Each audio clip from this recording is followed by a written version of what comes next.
गृहोपयोगी साहित्याची खरेदी करताय तर आजच आपल्या टेकेट सुपर मार्टला भेट द्या. कडधान्य, डाळी, साबण, ब्रँडेड कपडे, शूज, सायकल, कॉस्मेटिक्स हे सर्व मिळण्याचं एकमेव ठिकाण म्हणजेच टेकेट सुपर मार्ट. 5,000चे भरपूर डिस्काउंट. कमीत कमी 4,999च्या खरेदीवर 5 किलोमीटर पर्यंत मोफत घरपोच सेवा. पत्ता पंचवटी चित्रमंदिर जवळ, 332 रोड. संपर्क 92 97 97 5000.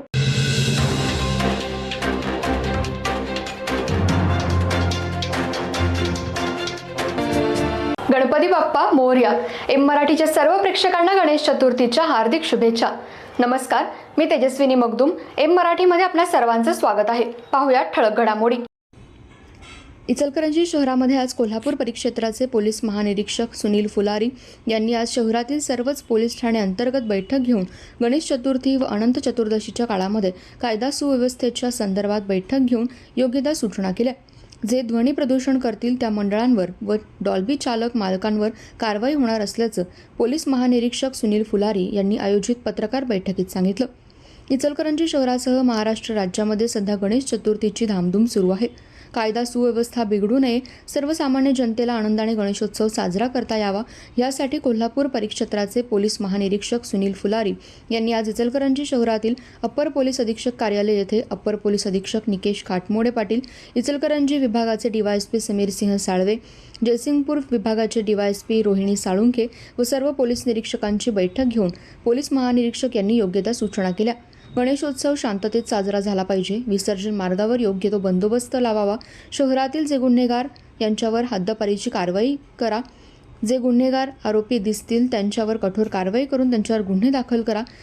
महिलांची छेडछाड करणाऱ्यांचा बंदोबस्त करण्यासाठी निर्भयासारखी पथके तैनात करण्यात आली. कोणत्याही आरोपीची गय करू नका. गणेश चतुर्थीच्या दिवशी ज्या मंडळांनी ध्वनी प्रदूषण केलं त्यांच्यावर सुद्धा कारवाई करण्यात येणार आहे. यामध्ये मंडळ व डॉल्बी चालक मालक यांच्यावर गुन्हे दाखल होणार आहेत.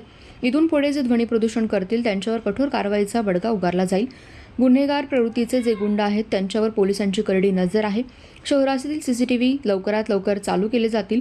योग्य त्या सूचना जिल्हा पोलीस प्रमुख, जिल्हाधिकारी यांच्याशी चर्चा करून आदेश काढण्यात आलेत. सध्या एक गाव एक गणपतीची योजना सध्या राबवत आहेत. उत्कृष्ट मंडळांना पोलिसांच्या वतीने बक्षीस व प्रमाणपत्र दिलं जाणार आहे. सायबर गुन्हे होतील तर स्थानिक पोलिसांनी नागरिकांना मदत केली पाहिजे. जे पोलीस कामामध्ये कुचराई करतील त्यांच्यावर कठोर कारवाई केली जाईल. सर्वसामान्यांच्या तक्रारी ऐकून घेणे हा पोलिसांचा धर्म आहे. जे पोलीस काम करणार नाहीत त्यांच्यावर योग्य ती कारवाई केली जाईल. सध्या चोरीच्या प्रमाणात वाढ झाली आहे. घरफोडी, मंदिर चोरी वाढली आहेत. त्यांच्यावर सुद्धा चांगली कारवाई सुरू आहे. काही आरोपी गजाआड झाले आहेत. शहरामध्ये घरफोडीच्या प्रमाणात वाढ जरी झाली असली तरी आकडेवारी कमी आहे. सध्या इचलकरंजी विभागामध्ये 1,617 मंडळांनी गणपती बाप्पाला विराजमान केलंय. त्या सर्व मंडळांशी आमचे पोलिसांनी संपर्क साधून शांतते पद्धतीने गणपती उत्सव साजरा करण्याचं आवाहन केलं. तसेच जे समाजकंटक आहेत त्यांचा जर त्रास होत असेल तर त्यांनी डीवायएसपी, ॲडिशनल एसपी यांच्याशी किंवा पोलीस निरीक्षकांशी संपर्क साधावा. जर कोणी नाही ऐकलं तर त्यांनी पोलीस महानिरीक्षक कार्यालयाशी संपर्क साधावा असं आवाहन पोलीस महानिरीक्षक सुनील फुलारी यांनी केलं. तर मी सगळ्या नागरिकांना हार्दिक शुभेच्छा देतो. कोल्हापूर रेंजमधील 5 जिल्ह्यांमध्ये या उत्सवाची पूर्ण तयारी करण्यात आलेली आहे. सुरक्षा आणि संरक्षण, भाविकांना मंगलमय वातावरणात या उत्सवाचा आनंद मिळेल यासाठी पूर्ण व्यवस्थापन आणि नियोजन आम्ही आणि आमच्या एसपींनी केलेलं आहे. या दरम्यान कोणत्याही प्रकारे घातपात होणार नाही. सामाजिक सलोखा, शांतता कायम राहील. वाहतुकीचे नियोजन आणि रस्त्यांवरील गर्दीचे व्यवस्थापन चांगल्या प्रकारे होईल. याबाबत आवश्यक सतर्कता ठेवून उपाययोजना करण्यात आलेल्या आहेत. विशेषतः महिलाविषयक आणि त्यांच्या रिलेटेड ज्या काही प्रश्न असतील त्यासाठी आमचे निर्भया पथक, बीट मार्शल, डायल 112च्या मोबाईल्स या सगळ्या भागात पेट्रोलिंग करत राहतील. अहोरात्र 24 तास आमच्या जिल्हा पोलीस अधीक्षक अंतर्गत सगळे पथक कार्यरत राहतील. त्याच्यानंतर शेवटच्या दिवशी येणाऱ्या विसर्जन मिरवणुकासुद्धा चांगल्या प्रकारे शांततेत पार पडतील याचे पूर्ण नियोजन झालेलं आहे. यासाठी आवश्यक त्या बैठका, इतर खात्यांसोबतच्या समन्वय ठेवणे, नंतर समाजातील विविध घटकांसोबत संवाद साधणे हे सगळं नियोजन करून आम्ही प्लॅनिंग केलेलं आहे. मला आशा आहे की नागरिकांनी पोलिसांना सहकार्य करावे आणि याद्वारे हा उत्सव शांततेत पार पडावे. ज्या मंडळांवर आणि डॉल्बी चालकांवर, मालकांवर मागील वर्षी ध्वनी प्रदूषणाचे खटले दाखल करण्यात आले होते त्यांचं रेकॉर्ड काढून त्यांना नोटिसेस संबंधित न्यायालयामार्फत देण्यात आलेल्या आहेत. या सगळ्या मंडळाच्या पदाधिकाऱ्यांनी डॉल्बी मालक यांना संबंधित पोलीस स्टेशन येथे बोलून यावर्षीसुद्धा ताकीद देण्यात आलेली आहे.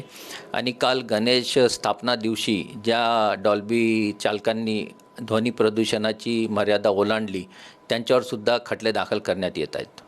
त्याच्यानंतर इतर प्रदूषणसुद्धा या उत्सवादरम्यान होणार नाही यासाठी आम्ही समाज प्रबोधनाचा सल्ला दिलेला आहे. एक गाव एक गणपती या योजनेला सुद्धा आम्ही प्रोत्साहन दिलेलं आहे. आणि जे मंडळं चांगले काम करतील, शिस्त राखतील आणि सामाजिक सलोखा शांतता कायम ठेवतील त्यांना आमच्या पोलीस अधीक्षकांमार्फत काही बक्षीस देण्याची योजनासुद्धा आम्ही जाहीर केलेली आहे. जे सक्रिय गुन्हेगार आहेत, जे रेकॉर्डवरचे गुन्हेगार आणि सतत समाजकंटक कारवाया करत असतात अशांची यादी सगळ्या जिल्ह्यांमध्ये सगळ्या पोलीस स्टेशन्समध्ये तयार केलेली आहे.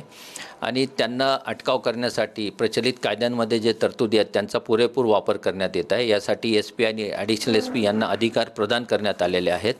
त्याशिवाय जिल्हा दंडाधिकारी आणि उपविभागीय दंडाधिकारी यांच्याकडे सुद्धा प्रस्ताव पाठवून हद्दपारीच्या कारवाईचा पाठपुरावा करण्यात येत आहे. आवश्यक ठिकाणी त्यांचे बंधपत्र आणि जामीनदार घेण्यात येत आहेत. आणि याद्वारे आम्ही या समाजकंटकांवर आणि गुन्हेगारांवर नियंत्रण ठेवण्याचा पुरेपूर प्रयत्न करणार आहोत.